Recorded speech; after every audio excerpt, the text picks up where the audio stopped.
life purpose. And maaari na yung trabahong ito na maaring may o-offer sa'yo na kung sino man, this could be something that you will be embracing because this is what you love to do. Maybe this is what the universe is offering you right now. Kasi panahon na para ito na yung maging trabaho mo. Panahon na para i-embrace mo na ganitong trabaho. Kasi maybe this is in alignment with your purpose. This is in alignment with your destiny. Kaya ito yung dadating sa'yo.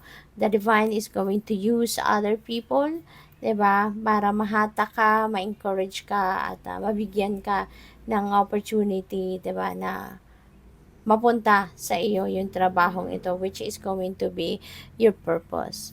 So, we have the underworld. Find unconditional ways to explore new sources of income.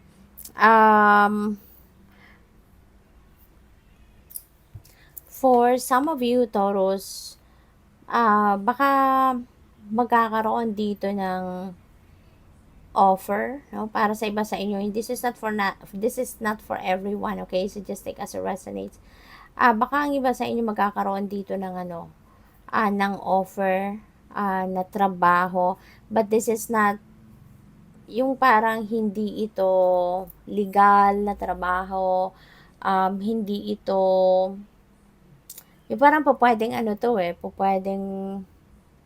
pwedeng illegal at pwedeng related sa sugal, related sa yung mga ganun ba? So, maaaring under the table, yung mga ganun klase.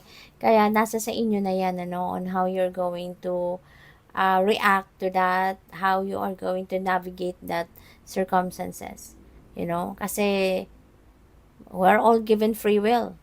Okay? So, it's all up to you on how you're going to face that kind of offer kung meron man. Okay? Kung anong paninindigan ninyo, depende sa inyo. Diba? But, yeah, yun nga. So, kayo yung bahalang magdesisyon just in case merong mga offer sa inyo na ganyan. For your safety. No? Sana dapat iisipin din ninyo yung inyong safety first thing. So, we also have partnership. Baka ang iba sa inyo dito is going to partner with someone. Baka kung negosyo ito, no, pwedeng merong makikipagsosyo sa inyo, or kung ito naman ay sa trabaho, baka merong offer dito of working in a team, yung mga ganyan, no? Pwede rin na sa trabaho ninyo, you may be given assistance